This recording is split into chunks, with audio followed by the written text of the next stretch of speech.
그럼 시작 한번 해볼게요. 오늘 우리가 어제 배웠던 기단을 한번 복습을 하고 그리고 오늘 새로운 전선에 대해서 좀 나가볼 건데요. 일단 기단은요. 기온과 습도 등 성질이 지표와 비슷한 큰 공기덩어리라고 했죠. 그래서 일단 우리나라에 영향을 주는 기단은 첫 번째 여기 위에서 내려오는 대륙에서 내려와서 건조하고 그리고 매우 고緯도에서 내려와서 추운 시베리아 기단이 있죠. 시베리아 기단의 특징은요. 한랭 고緯도에서 오니까 그리고 건조하고 그리고 겨울에 우리에게 찾아오는 그 기단이죠. 왜 우리나라에 오냐? 일단 고기압과 저기압 이런 이유로 북서계절풍이 분다고 했잖아. 계절풍에서. 근데 이 북서계절풍이 여기 위에 있는 북서쪽 위에 있는 시베리아 기단을 데리고 오는 거야. 그래서 우리나라가 겨울에 추운 거죠. 오케이? 그 다음에 두 번째 오호츠크해 기단이 있었죠. 오호츠크해 기단은 여기 위에서 이 바다 옆에 옆바다를 따고 이렇게 내려오는 애인데 바다기 때문에 일단 습하고요. 그리고 온도는 위에서 내려오기 때문에 추워요. 그래서 한랭, 다습한 초여름에 내려오는 기단입니다. 그 다음에 여기 아래서 오는 거 이제 봄, 가을에 오는 친구들인데 여기에서 중국에서 올라와요. 중국엔 뭐가 있죠? 양쯔강이 있죠. 양쯔강 기단. 근데 강은 어디 있다? 대륙에 있다. 강이라고 해서 다습하면 안 돼요. 그래서 얘는 온난해요. 중위도기 때문에 온난한데 건조합니다. 그래서 봄, 가을에 우리에게 찾아와서 우리에게 얼굴이 살짝 건조해지고 그리고 또 약간 딱 이런 재킷 입기 딱 적당한 그런 날씨를 선사해 주죠. 그쵸? 그 다음에 마지막 기단은요. 이쪽 여기 바다 완전 태평양에서 오는 북태평양 기단인데요. 얘는 이제 뭐냐면 일단 더워요. 아래서 올라오기 때문에 더워. 그 다음에 다습해. 왜? 바다에서 오니까 남동계절풍을 타고 오기 때문에 여름에 우리에게 아주 찜통 같은 무더위를 주죠. 그쵸? 이렇게 네 가지 기단을 꼭 기억하셔야 됩니다. 어제 이거 수업했었던 거 기억하죠? 그리고 여기에서 이 오호츠크해 기단이랑 북태평양 기단을 보면 굉장히 어때? 다습한 거 더하기 다습한 거는 굉장히 다습한 거죠. 그래가지고 여기에 둘이 아주 싸움이 나가지고 우리나라만 비터지죠. 그쵸? 비터지게 싸우죠. 그래서 장마가 찾아옵니다. 그래서 요거까지 이렇게 네 가지 기단과 장마가 왜 생기는지 요 정도 체크하고 이제 오늘 배울 전선을 나가보도록 하겠습니다.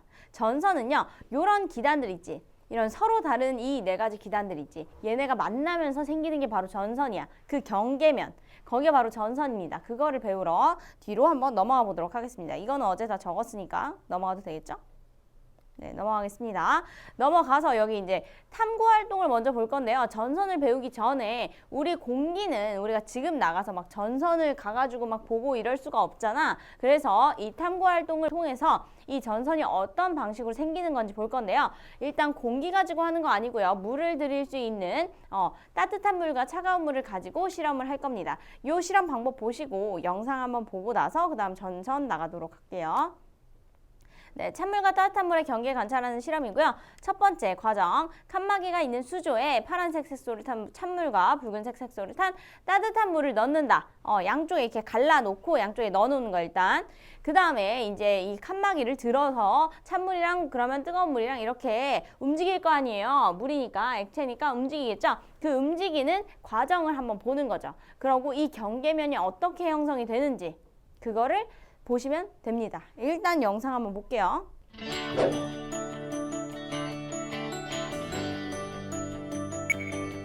칸막이 있는 수조, 파란색 색소를 탄 찬물, 따뜻한 물.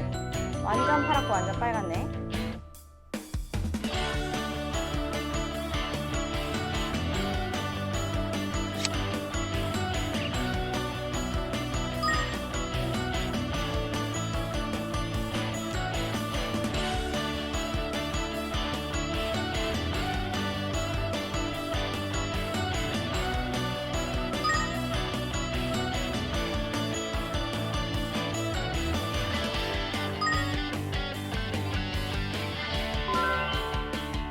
이제 잘 봐봐.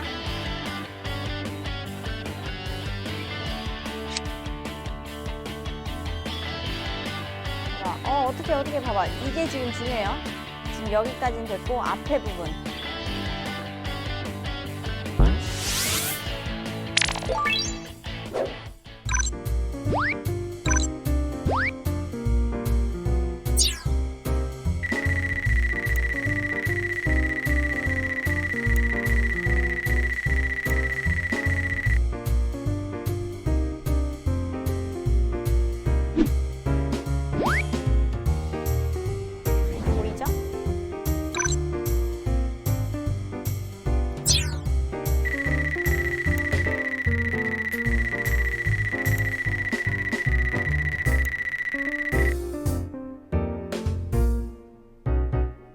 실험은 다 봤고요.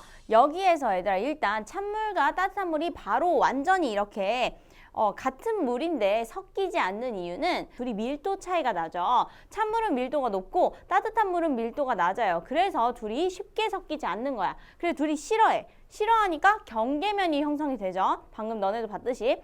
근데 그게 찬물은 밀도가 높아서 아래로 가려고 하고요. 뜨거운 물은 위로 올라가려고 하죠. 그러면서 이게 찬물 쪽으로 경계가 기울어지는 그런 현상을 볼 수 있었습니다. 아시겠죠? 그래서 거기 밑에 있는 3번을 한번 정리해 볼 건데 3번 보면요. 문제가 찬물과 따뜻한 물이 어떻게 움직이는가? 이게 문제고요. 거기다 정답은 이렇게 써주시면 돼요. 찬물과 따뜻한 물은 바로 섞이지 않아요. 왜? 밀도 차이 때문에. 그래서 찬물이 따뜻한 물 아래로 파고들어요. 왜? 밀도가 큰 건 아래로 가려고 하니까. 그래서 경계면이 형성이 되는데 이게 아래로 이렇게 파고들고 있으니까 경계면은 찬물 쪽으로 기울어져 있는 거죠. 오케이? 그래서 요런 옆에 문제 해결 거기서 골라 한번 볼까? 골라 한번 볼까는 뭐죠? 한번 골라볼까? 1번, 2번, 3번, 4번, 5번 중에 봐봐. 지금 아까 실험 영상이랑 바뀐 거는 따뜻한 물이랑 찬물의 위치가 바뀌었죠. 그러면은 어쨌든 그거랑은 상관없이 위치 바뀐 거랑은 상관없이 찬물이 아래로 파고들어야 한단 말이야. 근데 여기서 찬물이 아래로 간 거는 아래로 파고든 거는 어떤 거밖에 없어? 네, 4번밖에 없죠. 아래로 파고들어서 이 경계면이 이렇게 찬물 쪽으로 기울어져 있는 거죠. 그래서 요거 체크해주고 이렇게 동그라미 쳐주면 돼, 너네도. 네, 그럼 넘어가서 이제 전선에 대해서 해볼 건데 이 전선의 개념을 먼저 알아볼 건데요. 얘가 어떻게 형성이 되는 건지 한번 그 이후에 보도록 하겠습니다. 일단 전선의 정의는요. 이렇게 쓸 수 있죠. 성질이 다른 두 기단, 예를 들어 찬 공기와 따뜻한 공기 이런 게 만나서 생성된 경계면이 지표면과 만나서 생기는 경계선이다. 이 경계면이 지표면과 만나서 생기는 경계선이다. 막 이러는 게 굉장히 복잡하지? 설명해 드릴게요. 일단 봐봐 얘들아. 지표면이 이렇게 있어. 네, 우리 반 출석부예요. 네, 지표면이 이렇게 있고 봐봐. 경계면이 이렇게 생기겠죠. 경계면이 생겨. 두 기단 사이에 경계면이 생기겠지. 근데 이 경계면이 이렇게 지표면과 만나는 이 선, 요 선. 내가 지금 손이 하나인데요. 요렇게 만나서 이렇게 만나서 생기는 여기에 생기는 이 선이 있지. 지표면과 만나는 이 선. 이게 바로 전선이야. 이게 바로 전선. 그 다음 이 전선을 따라서 요렇게 생기는 요 면 있지. 그게 바로 전선면이죠. 이 면이 바로 전선면. 오케이?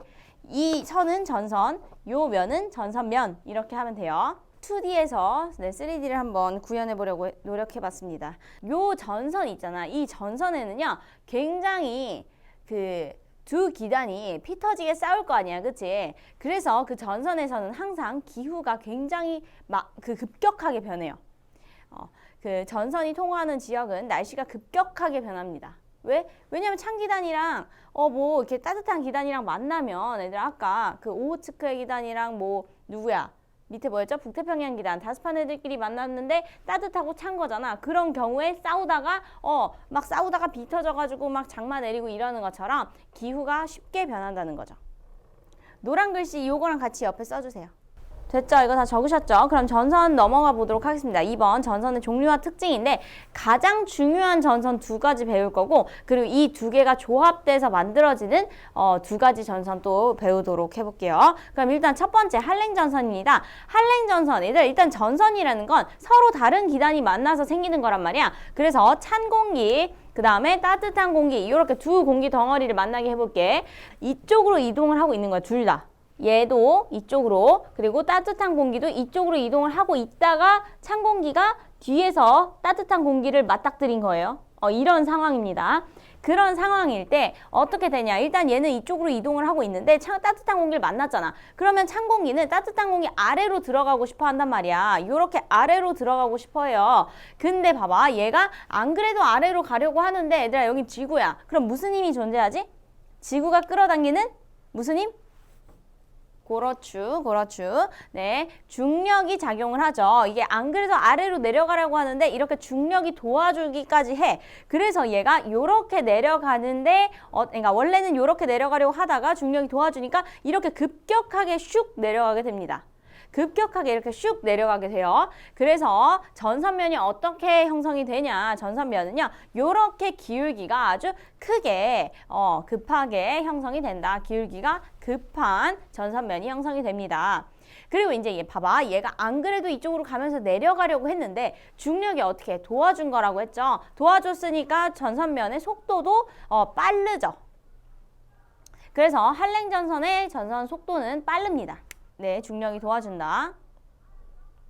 그 다음에 구름의 형태는 어떻게 형성이 되냐면 얘가 급격하잖아. 그러면은 일단 얘네가 둘 다 이쪽으로 가고 있긴 한데 찬 공기가 이렇게 훅 내려가면 여기 근처에 있는 이 찬 공기 바로 앞에 있는 이 따뜻한 공기는 어떻게? 네, 자연적으로 이렇게 훅 올라가겠죠? 그쵸? 얘도 밀도 차이로 인해서 이쪽으로 가더라도 얘 위로는 올라가야 될 거 아니야? 그래서 올라가는데 이때 굉장히 급하고 상승 운동이 강하게 일어나요. 그래서 저군형 구름이 형성이 됩니다. 지금 이렇게 전선면이 이렇게 급격하게 기울어져 있고 여기 위에 지금 구름이 있죠.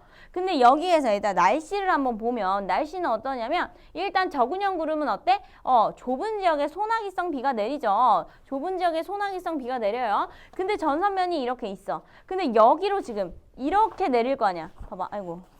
이렇게 있으면 네, 요렇게 내릴 거 아니야. 그치? 요렇게. 그럼 여기 전선면이 있고요. 여기가 전선이지. 그럼 전선 뒤쪽에 비가 오는 거야? 앞쪽에 비가 오는 거야? 우린 이렇게 가고 있어. 여기가 앞이고 여기가 뒤야. 그럼 요렇게 내려. 그럼 전선 뒤쪽이야, 앞쪽이야? 뒤쪽이죠. 그래서 답은 좁은 지역에 소나기성 비가 오는데 이때 비가 전선 뒤쪽으로 위치하게 된다.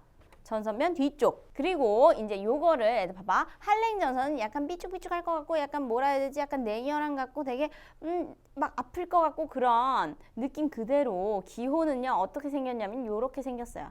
한랭전선을 기호로 표시할 땐 요렇게 그립니다. 그래서 여기 보면 여기가 바로 전선이라는 거지. 이렇게 뾰족뾰족하게 여기다가 그 다음에 요 위로 이렇게 전선면이고요. 네, 기호는 어쨌든 저렇게 뾰족뾰족이로 네, 표현을 해줍니다. 지금 봐도 애들 그림을 봐도 전선 뒤쪽에 비가 오고 있죠? 소나기성 비가 굵고 짧게 오고 있습니다. 네, 넘어가 보도록 할게요. 그러면 넘어가서 온난전선 볼 건데요. 온난전선은 어떻게 생기냐. 일단 얘도 마찬가지로 성질이 다른 두 기단이 만나야겠지. 이렇게 두 기단이 만나요. 이제 이때는 따뜻한 공기가 뒤에서 가고 있는 거야. 지금 이렇게 또 이동하고 있는데 따뜻한 공기가 이번엔 뒤에 있는 거야. 이때 둘이 만났을 때 어떻게 되냐. 일단 따뜻한 공기가요. 얘는 밀도가 작기 때문에 위로 올라가고 싶어해. 올라가고 싶어요. 근데 여기도 마찬가지로 지구고요. 지구는 또 끌어당기는 중력이 있죠. 그러니까 여기도 중력이 작용하죠. 이렇게 중력이 밑으로 이렇게 작용을 하기 때문에 얘는 이렇게 올라가고 싶은데 방해를 하는 거지 이번에는. 올라가야 되는데 밑으로 끌어당기니까. 그래서 아주 느릿느릿하게 이렇게 올라갈 수밖에 없는 거죠. 그래서 이때 전선면은 이렇게 형성이 되고 전선면의 기울기는요 굉장히 완만합니다. 한랭전선에 비하면 굉장히 완만하게 네, 이렇게 기울어져 있어요. 전선면의 속도는 어떻게 되냐면 이렇게 아까 내가 어떻게 방해한다 그랬잖아 중력이. 그래서 전선면 속도도 느립니다. 느려요. 그러면 이 전선면의 속도는 느리고 기울기는 완만해요. 그럼 구름은 어떻게 될지 한번 봅시다. 일단 얘가 얘들아 상승하는 애가 뒤에 있는 따뜻한 공기죠. 근데 얘가 지금 느릿느릿하게 올라간다는 건 공기의 상승 운동이 강하다는 거야? 약하다는 거야? 약하다는 거죠. 그래서 구름의 형태는 이렇게 층층 올라가면서 아주 그냥 흩뿌리고 다니는 거지. 층층 해가지고 네 층운형 구름이 형성이 된다. 라는 거고요. 그리고 여기에서 이제 날씨는 애들아 층운형 구름이야. 층운형 구름은 넓은 지역에 퍼져 있죠. 얇게. 그러면은 넓은 지역에 어떻게 보슬비가 온다고 볼 수 있죠. 지속적인 비, 넓은 지역에 지속적인 보슬비 같은 아주 얇고 긴 그런 비가 오죠. 그래서 이제 그거를 한번 표현을 해주면 요렇게 표현할 수가 있지. 요렇게. 그럼 여기에 봐봐. 전선면이 이번에는 요렇게 있다. 전선면이 이렇게 있어. 이렇게 완만하게 요렇게 있어요. 요렇게 있는데 구름이 지금 여기 있죠. 그럼 얘가 이제 비를 뿌릴 거 아니야. 비를 뿌리는데 어디로 오는 거야? 그럼 이번에는 앞쪽이야, 뒤쪽이야? 여기가 전선면인데 비가 이렇게 오니까 앞쪽에 올까, 뒤쪽에 올까? 그쵸, 앞쪽에 오죠. 앞쪽에. 네, 여기 보면은 요게 전선인데 요 앞쪽으로 비가 오는 거죠. 그래서 요렇게 정리할 수 있고요. 전선면 앞쪽이라고 써주시면 되고요. 그리고 기호는요. 요거는 이제 온난전선답게 굉장히 뭔가 따뜻할 것 같고 온화할 것 같은 그런 느낌의 요렇게 표현합니다. 네, 요렇게 표현하고요. 여기가 전선면이고 이쪽이 앞쪽이니까 앞쪽으로 튀어나오게 표시해줘야 돼. 요렇게 온난전선. 그럼 그림상에서도 온난 전선의 앞쪽으로 지금 비가 오고 있는 걸 알 수 있죠. 둥글둥글. 네, 넘어가서 그러면은 이번에는 회색 전선 볼 건데요. 회색 전선은 거기 설명이 나와 있잖아. 그래서 한번 들어봐. 어떻게 생기는 건지 들어봐. 일단 회색 전선은 한랭 전선이랑 온난 전선이 이렇게 있는데 얘네가 이제 이동을 할 거 아니야. 근데 내가 아까 어떻다 그랬어? 한랭 전선은 이동 속도가 빠르다 그랬지. 그리고 얘는 좀 느려. 그럼 이렇게 가다 보면 얘가 따라잡겠죠. 한랭 전선이. 봐봐. 이렇게 따라잡아서 합쳐져요. 그래서 이렇게. 뽁뽁이와 뾰족이가 합쳐집니다. 그래서 이렇게 표시하는데 이게 바로 회색 전선이에요. 근데 이거의 특징은요. 이게 이제 우리가 내일 들었나? 어쨌든 내일인가 내일 모레 들었으면 이제 그때 나가야 되는데 그때 나갈 굉장히 중요한 온대저기압이라는 게 있어요. 온대저기압이라는 게 있는데요. 그게 이제 마지막 단계에 요게 등장해요. 그 온대저기압의 과정이 있는데 마지막 단계에 이게 등장해. 그래서 온대저기압이 소멸된다라는 그런 신호를 주는 게 회색전선입니다. 네, 요렇게 회색전선 있고요. 그리고 이제 두 번째 정체전선인데요. 정체전선 역시 한랭전선과 온난전선이 이렇게 있어. 근데 이번엔 방향이 어때? 마주보고 있죠? 아까는 같이 가다가 한랭전선이 따라잡은 거라면 이번엔 마주보고 있어. 이렇게 마주보고 이렇게 오는 거야. 그러면 이제 어떻게 하겠어? 쌈나겠죠? 쌈나겠어. 그래서 얘네가 이동을 해서 요렇게 합쳐지죠. 이걸 바로 정체전선이라 하는데 이거 싸움 난다 했잖아. 생각나는 거 뭐 있어? 비 터지게 싸우는 네, 요거 있죠, 요거. 오호츠크해 기단과 북태평양 기단이 만나서 싸운다 했지. 다습한 거 더하기 다습한 거는 굉장히 다습한 거기 때문에 얘네 둘 사이에서 만나는 거야. 북태평양은 뜨거워. 온난전선 끌고 오고 얘는 추워. 한랭전선 끌고 오겠죠. 요렇게 끌고 와가지고 둘이 만나서 이 정체전선을 형성하게 됩니다. 그러다 보니 여기에서 비 터지게 싸워가지고 장마가 오게 되는 거죠. 오케이. 네, 요렇게 정체전선까지 한번 해봤고요. 요거까지 됐고, 내일은요, 우리가 내일 할 내용은 일기도와 온대저기압에 대해서 한번 해보도록 하겠습니다. 여기가 굉장히 어렵고 좀 온대저기압이 중요해요. 그래서 교과서 한 번씩 읽고 오고 학습지는 꼭 챙겨와서 빈칸 바로바로 채울 수 있도록 합시다. 오늘은 일찍 끝났네? 일찍 끝났네요. 그러면 안녕. 다음 시간 잘 들어가.